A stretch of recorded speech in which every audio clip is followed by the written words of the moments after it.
आज की जो कहानी मैं आप लोग को सुनाने और बताने जा रहा हूँ ऐसी कहानी है। अगर पुलिस अच्छे से काम की होती तो शायद इतना दिन नहीं लगता और कातिल पहले ही पकड़ा जाता और शायद जिसका कत्ल हुआ था वो भी मिल जाता। लेकिन इस कहानी में ऐसा नहीं होता है। पुलिस को कई दिन लग जाते हैं इस केस को जांच करने में और घर वाले बार बार पुलिस स्टेशन भी जाते हैं और उसके बाद एक लाश मिलता है और लाश मिलने के बाद जब कातिल भी पकड़ा जाता है और कातिल पकड़े जाने के बाद जब उस लाश का अंतिम संस्कार होने जाता है उसके बाद एक कहानी सामने आती है जिसे सुनकर हर कोई हैरान हो जाता है।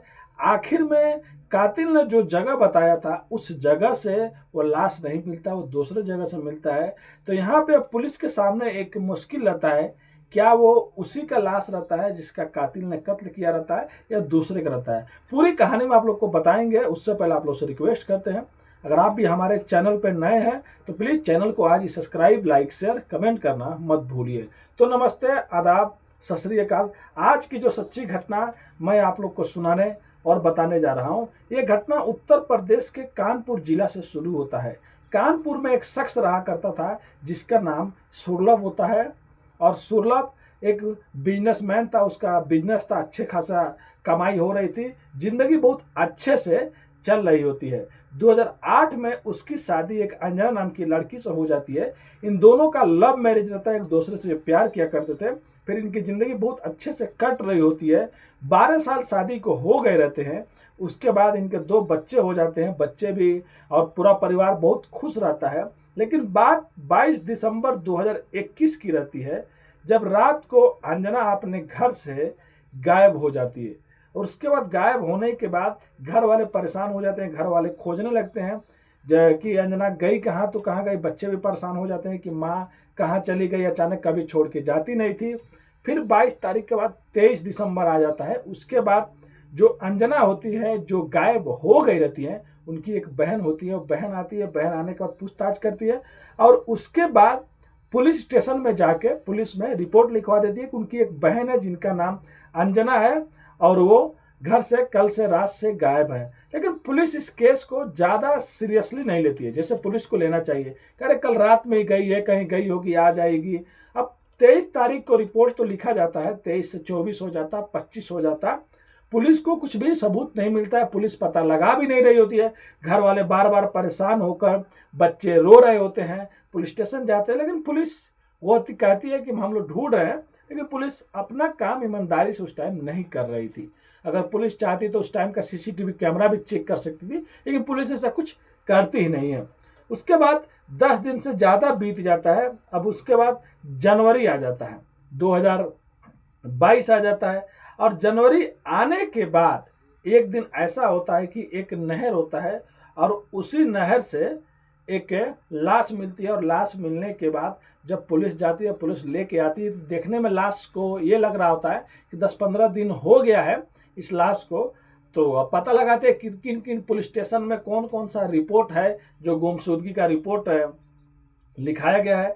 फिलहाल में जो गुमशुदगी का रिपोर्ट लिखवाया गया रहता है, यहाँ पे अंजना नाम की लड़की का, मतलब महिला का, इनके घर वालों को बुलाया जाता है। जो इनकी बहन होती है, जो केस लिखवाई होती है, उनको बुलाया जाता है। वो आती हैं और देखने के बाद पहचान लेती है, कहती है यही मेरी बहन है।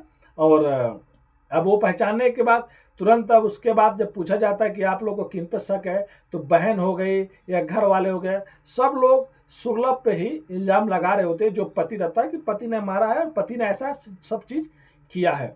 अब ऐसा करने के बाद पुलिस तुरंत जाती है और जाने के बाद उसको, पुलिस को जाके उस सुरलभ पति को गिरफ्तार कर लेती है। गिरफ्तार करने के बाद पहले तो सुरलभ इधर उधर की बातें करता है, लेकिन बाद में सुरलभ सच्चाई बताने लगता है और कहता है हाँ, मैंने 22 दिसंबर 2021 को अपनी पत्नी अंजना का कत्ल किया था। अब पूरी उससे कहानी पुलिस पूछती है, पूरी कहानी बताओ। कहता है कि हमारी शादी को 12 साल हो गया था, जिंदगी बहुत अच्छे से कट रही होती है, 2 बच्चे थे, आराम से सुखी परिवार भी चल रहा होता है। इसी बीच 1 या 2 साल पहले जो सुरलभ रहता है उसे एक लड़की मिल जाती है जिसका नाम किरण होता है। अब इनकी दोस्ती हो जाती है। दोस्ती होने के बाद ये अक्सर किरण के घर जाया करता था। किरण के घर वालों को भी मालूम रहता था, लेकिन वो लोग कुछ नहीं बोलते थे। और वो जो सुरलभ रहता है, उनके घर का भी कुछ पैसा वैसा कुछ जरूरत पड़ता था तो ये दे दिया करता था। लेकिन उसके बाद एक दिन अंजना को मालूम चल जाता है, जो पत्नी होती है। अब अंजना को पता चलने के बाद अंजना अपने पति से झगड़ा करने लगती है, अपने बहन को भी कहती है और पति को भी वो लोग समझाते हैं, लेकिन पति अब मानने को कहाँ तैयार रहता है। अब धीरे धीरे ऐसे ऐसे जिंदगी कट रही होती है। तभी 22 दिसंबर को जब सुरलभ शराब पी के बैठा था, नशा में बैठा था, तो उसका बेटा आता है और आने के बाद अंजना से कहता है, जो बड़ा बेटा होता है, जो 11 साल का होता है, कि माँ मुझे आइसक्रीम खाना है। दिसंबर का महीना रहता है तो ठंडी का दिन रहेगा ही। माँ कहती है देखो बेटा, दिन में तुम खा लेना, कल लेके चलूंगी, तू अभी खाने का जिद मत करो। अब वो रोने होने लगता है। तभी जो सुरलभ का एक भाई लगेगा वो आता है और आने के बाद देखता है कि जो बड़ा बेटा है रो रहा है। उसके बाद वो उसको लेके जाता है, लेके जाने के बाद उसको आइसक्रीम खिलवा कर वापस घर लेके आता है। अब इतना में अंजना देख लेती है कि उनका बेटा को उन्होंने मना किया कि ठंडी है, आइसक्रीम नहीं खाना, फिर दूसरा आदमी लेके गया और खिला के लेके आया। उसके बाद वो अपने पति को और डांटने बोलने लगती है। इस बात पे झगड़ा होने लगता है। जो दूसरा वाला भाई रहता है सुरलभ का, जो भी रहता है दोस्त या भाई, वो फिर उस लड़के को बाहर लेके चला जाता है। और इसी बीच में सुरलभ को पहले से ही नशा चढ़ा रहता है। वो तुरंत अपने पत्नी से झगड़ा करने लगता है और जो अंजना होती है इसका गला घोट कर मतलब उसका हत्या कर देता है। और हत्या करने के बाद एक बोरी में उसके लाश को भरता है और अपनी कार में रखने के बाद डायरेक्ट वहां से अपनी गर्लफ्रेंड किरण के घर चला जाता है पत्नी की लाश लेकर। और वहां पे जाने के बाद पूरी कहानी बताता है उन लोग को और इस लड़के को फोन करता है जो इसके बेटे को आइसक्रीम खिलाने लेके गया रहता है। अब यहाँ पे लेके जाने के बाद वो कहता है कि अब क्या कर, अब तो हो गया है। उसके बाद सबसे पहले वो लोग क्या करते हैं, जो भी सबूत रहता है कान उन में का निकाल लेते हैं और चाकू से जो निशान रहते हैं, मतलब मिटाना चाहते थे कि मिटा दें। उसके बाद कभी किसी को पता नहीं चलेगा या चेहरा जला दें, लेकिन जलाने के टाइम कोशिश किया, धुआं होने लगा, फिर वो लोग डर गए। और उसके बाद अब दूसरी गाड़ी में लाश को रखते हैं और वहाँ से एक नदी है, वो नदी में लाकर उस लाश को फेंक देते हैं।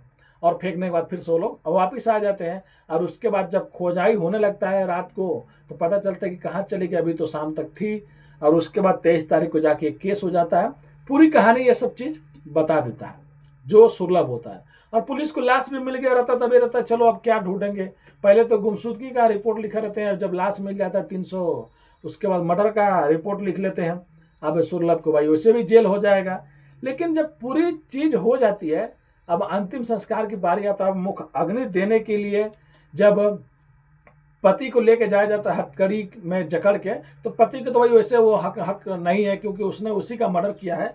अब 11 साल का जो बेटा आयान रहता है, जब मुख अग्नि देने की बारी आती है, जब बेटे को लेके पास में जाया जाता है, जब चेहरा दिखाया जाता है, तब पता चलता है कि जो बेटा आयान रहता है वो कहता है मेरी माँ है ही नहीं।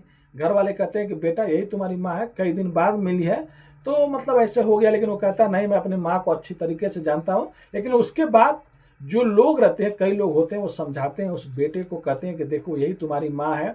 और लोग समझ भी रहे होते हैं कि जो 15 दिन 12 दिन बाद लाश नदी में मिलेगा तो सोच सकते हैं। और उसके बाद पोस्टमार्टम भी होता है और पुलिस डीएनए जो सैंपल होता है वो रख ली होती है। लेकिन ये बेटा बार बार जो कह रहा होता है, तो अंतिम संस्कार तो हो जाता है, मुखाग्नि बेटा दे देता है। लेकिन ये बात पुलिस तक जाती है। अब पुलिस तक जाने के बाद पुलिस भी अब टेंशन में पड़ जाती है, सोच में पड़ जाती है, क्योंकि ये लाश जहाँ से मिला था वो एक नहर से लाश मिला था। और जो पति जो कह रहा है कि मैंने कत्ल करके जिस नदी में डाला था, वो इस नदी से और नहर का बीच लगभग 40-50 किलोमीटर का फर्क है। और वो नदी पड़ता है, समझ लीजिए पश्चिम में, तो ये पड़ता है पूर्व में, मतलब सीधे अपोजिट में। तो वहाँ पर कैसे जा सकती है। लेकिन अब पुलिस के सामने ये चीज़ है कि अब कैसे भी साबित करें कि ये अंजना की लाश है। तब पुलिस कैसे करे, क्योंकि लाश मिला है और उसका डीएनए लिया गया था। अब उसके बाद वो लोग बेटे से मैच कराएंगे या जो भी उनके घर वाले होंगे अंजना से मैच हो जाएगा तो क्लियर है कि अंजना की लाश है। अगर मैच नहीं हुआ तो ये किसकी लाश है, इसके लिए किसके कहाँ से लाश आई है, ये भी सोचने की बात है। तो जिस नहर से लाश मिलती है, वहाँ के जो लोग हैं वो बताते हैं कि हर साल यहाँ पर कुछ ना कुछ, कोई ना कोई 2, 4, 5 लाश ऐसे बह के दूसरे राज्य से, दूसरे गांव से, दूसरे जिला से बह के आ जाती है। लेकिन ये जो लाश को, अंजना की लाश को फेंके थे पति ने, ये एक पांडु नदी है, नदी में फेंके थे। तो उसमें भी, नदी में भी जाके बहुत अच्छे से खोजबीन हुआ, गोताखोर गए, पूरा जांच किया गया, लेकिन कहीं से कुछ भी लाश नहीं मिला। और उसके बाद जो पहचान हुआ रहता है कि यही अंजना की लाश है, तो पता चलता है जो अंजना की बहन होती है उनको जब लाश का पैर दिखाया जाता है तब वो कहते हैं कि हाँ यही मेरी बहन का लाश है। तो कोई पैर देख के कैसे मतलब पहचान सकता है? तो कुछ निशान हो या उंगलियों में कोई छोटा बड़ा उंगली हो या कुछ निशान हो तो आदमी पहचान सकता है, लेकिन ऐसा कुछ अंजना के पैरों में था ही नहीं। फिर वो अंजना कैसे हो सकती है? अगर ये भी पुलिस वाले उस टाइम नहीं किए कि ठीक है पति सुलभ तो मतलब क्या बोलते हैं तैयार स्वीकार कर लिया कि उसने कत्ल किया है, तो उसको भी ला के नहीं दिखाया गया कि यही तुम्हारी पत्नी है, तो वो भी उस टाइम पहचान लिया होता। अब बेटे ने पहचाना उस टाइम और कह रहा है कि मेरी माँ नहीं है, तो अब देखिए कहानी में उस टाइम क्या आया होगा।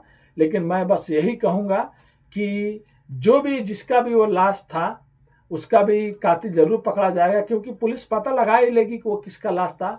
लेकिन कुछ लोगों का मानना है कि ये अंजना का लाश हो सकता है, उसी का मतलब था। लेकिन बहुत से लोग को ये भी कहना है कि ये जब उस नदी में नहीं मिला और ये दूसरे नहर में मिला तो वहाँ पे कैसे जा सकता है? तो पुलिस शायद डीएनए अगर मैच किया हुआ होगा तो समझ लीजिए ये अंजना का ही लाश है, क्योंकि वो चीज़ कहानी में सुना ही नहीं हूँ। जो शम्स ताहिर साहब बस उतना जो कहानी बताए वही मैं आप लोग को बता रहा हूँ, सुना रहा हूँ। तो एक बेटा ने मुखाग्नि देने के टाइम अपनी माँ को पहचान लिया और कहा कि ये मेरी माँ नहीं है। उस पति को भी समझना चाहिए जिन्होंने अपने पत्नी का कत्ल कर दिया। पहले तो उससे प्यार किए, दोस्ती किए, फिर लव मैरिज शादी हुआ, 12 साल बहुत अच्छे से ज़िंदगी चल रही थी। फिर उसके बाद उनकी ज़िंदगी में कोई और आता है और उसके लिए वो अपने पत्नी का कत्ल कर देते हैं, अपने बच्चे को बारे में भी नहीं सोचते हैं। तो ऐसे लोगों को कड़ी से कड़ी सज़ा मिलना चाहिए कि आने वाले टाइम में भविष्य में कोई भी ऐसा कदम नहीं उठाए। कम से कम बच्चों का मुंह देखना चाहिए था। और वो पत्नी भी बहुत अच्छी थी अंजना, जो ये जानती थी कि मेरा पति दूसरे के साथ में अफेयर में है, फिर भी वो साथ झगड़ा होता होगा, मना करती थी, लेकिन बाद में उनको अपना ही जान गंवाना पड़ा। तो ये कहानी सुनाने का उद्देश्य दोस्तों किसी का भी दिल दुखाना नहीं है, बस आप लोग को जागरूक और सचेत करना है अपनी कहानियों के माध्यम से। मिलते हैं नेक्स्ट वीडियो में फिर से कुछ सच्ची कहानियों के साथ। अभी के लिए अलविदा लेते हैं आप लोगों से। धन्यवाद।